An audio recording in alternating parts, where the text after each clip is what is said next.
दाने दाने पर लिखा है खाने वाले का नाम। राधे राधे आप सभी को। इस सृष्टि के कण कण में भगवान विराजमान है, यह बात मैं आपको एक कथा के माध्यम से बताने जा रही हूँ। एक समय की बात है, वृंदावन के पास एक गांव में एक धनी सेठ रहते थे। धन दौलत की कोई कमी नहीं थी, लेकिन उनका सबसे बड़ा धन उनकी कृष्ण भक्ति थी। उनके दिन की शुरुआत राधे राधे से होती और अंत जय श्री कृष्ण पर। सेठ जी का एक नियम था, वे प्रतिदिन अपने हाथों से शुद्ध देसी घी के स्वादिष्ट पकवान बनाते और बड़े प्रेम से सजाकर मंदिर में बांके बिहारी जी को भोग लगाने के लिए लेके जाते थे। लेकिन विधि का विधान बड़ा विचित्र था। रोज जैसे ही सेठ जी पकवान लेकर मंदिर के रास्ते पर निकलते, आधी रास्ते में ही उन्हें ऐसी भारी नींद घेर लेती थी कि वो वहीं किसी पेड़ के नीचे सुस्ताने लगते। जब उनकी आंख खुलती तो पाते कि सारे बर्तन खाली पड़े हैं, कोई उनके पकवान चुरा ले गया, खा गया। यह सिलसिला कई दिनों तक चलता रहा। सेठ जी का हृदय विदीर्ण हो जाता था ये सब देख करके। वे मंदिर पहुंचते और रुआसे होकर कान्हा की मूर्ति के सामने अपना दुखड़ा रोते और कहते, हे कन्हैया, यह कैसी परीक्षा है। मैं इतने प्रेम से, इतनी मेहनत से तुम्हारे लिए भोग लाता हूँ, पर तुम उसे स्वीकार ही नहीं करते। क्या मेरी भक्ति में कोई खोट है? ऐसा करते करते एक दिन भक्त की पीड़ा सुनकर कान्हा की मूर्ति से मधुर आवाज आई। बोले, बस दुखी क्यों होते हो? इस संसार का नियम अटल है, दाने दाने पर लिखा है खाने वाले का नाम। जो भोजन मेरे नसीब में नहीं लिखा है, वह मुझ तक कैसे पहुंच सकता है? वह तो उसी को मिलेगा ना जिसके भाग्य में वह दाना लिखा होगा। कान्हा का यह उत्तर सुनकर सेठ जी को थोड़ा प्रेम भरा क्रोध आ गया और उन्होंने तमक कर कहा, प्रभु, यह सब तो आपकी ही माया है, लेकिन कल कल आप देखिएगा, मैं पक्का व्यापारी हूँ। कल मैं न सोऊंगा न रुकूंगा। कल का भोग मेरी ही थाली से आपकी जुबान पर आएगा। यह मेरा आपको वचन है। अगली सुबह सेठ जी ब्रह्म मुहूर्त में उठे। स्नान ध्यान कर अपनी धर्म पत्नी के साथ मिलकर उन्होंने 56 भोग तैयार किए। केसर, पिस्ता की खीर, मालपुए, लड्डू, पूरे घर में सुगंध महक रही थी। सेठ जी ने 4 बड़े डिब्बे भरे। मन में दृढ़ निश्चय कर लिया कि आज तो भगवान को भोजन करा के ही दम लूंगा। इसके बाद सेठ जी के कदमों से धीरे धीरे आगे बढ़ रहे थे मंदिर की तरफ। उनकी मुट्ठियां भिजी हुई थी कि तभी उनकी नजर सड़क के किनारे बैठे एक बच्चे पर पड़ी। 5-6 साल का वह बालक हड्डियों का ढांचा मात्र लग रहा था। उसकी धसी हुई आंखों में गहरी भूख थी।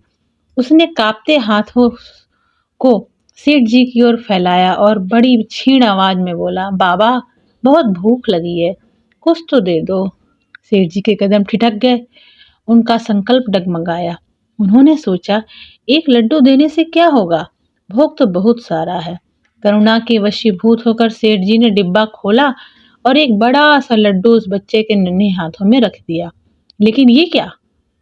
जैसे ही उस बच्चे ने लड्डू खाना शुरू किया, देखते ही देखते आसपास की झाड़ियों झुग्गियों से दर्जन अधर नंगे भूखे बच्चे का हुजूम उमड़ पड़ा। उन सबकी आंखों में वही भूख, वही तड़फ थी। सेठ जी का हृदय पिघल कर पानी पानी हो गया। वे भूल गए कि वो कौन है और कहाँ जा रहे थे।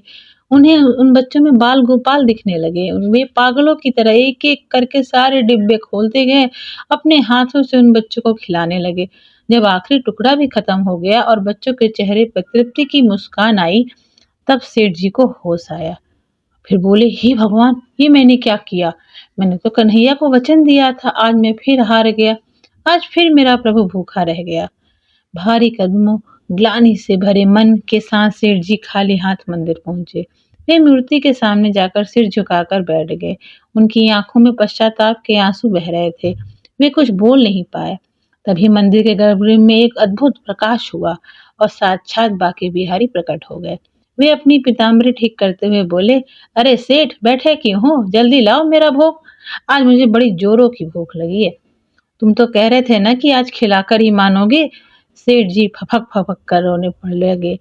प्रभु, मुझे क्षमा कर दो, मैं अपना वचन हार गया। रास्ते में कुछ भूखे बच्चे मिल गए थे, उनकी दशा मुझसे देखी नहीं गई और मैंने सारा भोग उन्हें खिला दिया। आपके लिए कुछ भी नहीं बचा, प्रभु क्षमा कर दो। ऐसा कहने के बाद कान्हा मंद मंद लगे मुस्कुराने और बोले, बोले सेठ, मैंने कल तुमसे क्या कहा था? दाने दाने पर लिखा है खाने वाले का नाम। जिसका नाम था उसने खा लिया। तुम व्यर्थ की चिंता कर रहे हो। सेठ ने कहा, नहीं प्रभु, कल मैंने अहंकार में कहा था कि आपको खिलाकर रहूंगा, पर आज मैं आपकी सेवा से चूक गया। कृष्ण ने अपनी बंसी कमर में खोसी और सेठ का हाथ थाम कर बोले, चलो मेरे साथ, आओ तुम्हें कुछ दिखलाता हूँ। प्रभु सेठ को उसी स्थान पर ले गया, ध्यान मार्ग से ले गया उनको, जहां उन्होंने बच्चे को खाना खिलाया था। कृष्ण ने पूछा, जरा ध्यान से देखो, तुम्हें क्या दिखाई दे रहा है सेठ? सेठ जी ने अपनी आंसुओं भरी आंखों से जो देखा, उसे देखकर वो स्तब्ध रह गए। उन्हें दिखाई दिया कि उन धूल धूसरित बच्चों के बीच में स्वयं त्रिभुवन के स्वामी सांवरे सलोने बाकी बिहारी धूल में सने हुए बाल रूप में बैठे हैं। वे एक बच्चे के हाथ से लड्डू छीनने की लीला कर रहे हैं और बड़े चाव से उन पकवानों को खा रहे हैं। उनके मुख पर वही तृप्ति थी जो मंदिर में 56 भोग के बाद होती है। कृष्ण ने सेठ के कंधे पर हाथ रखकर बोले, सेठ, वह जो पहला बच्चा था जिसकी भूख तुमने मिटाई, और वह जो भीड़ थी, इन सब में मैं ही तो था। मैं हर जीव में हूँ। अगर तुम्हें लगे कि तुम सेवा किसी और की कर रहे हो, पर पहुंच मेरे पास ही रहा है। समझना वह मेरी इच्छा थी। प्रभु ने आगे समझाया, केवल मंदिर की मूर्ति में नहीं, सृष्टि के कण कण में हूं मैं। जब तक तुम किसी भूखे को भोजन कराते हो, तो वह ग्रास सीधे मेरे मुख तक जाता है। नसीब का दाना नसीब वालों तक पहुंच ही जाता है, माध्यम चाहे कोई भी बने। आज तुम माध्यम बने हो, मुझे बहुत बड़ा आनंद आया। यह सुनकर सेठ जी का अहंकार पूरी तरह नष्ट हो गया, हृदय भक्ति से भर गया। वे प्रभु के चरणों में गिर पड़े और बोले, आपकी लीला आप ही जानो प्रभु। आज मैं समझा कि नर सेवा ही नारायण सेवा है। प्रभु हंसे और शरारत भरे स्वर में बोले, वह सब तो ठीक है सेठ जी, लेकिन कल का भोग मेरे लिए मंदिर में ही लाना और किसी को मत बांटना।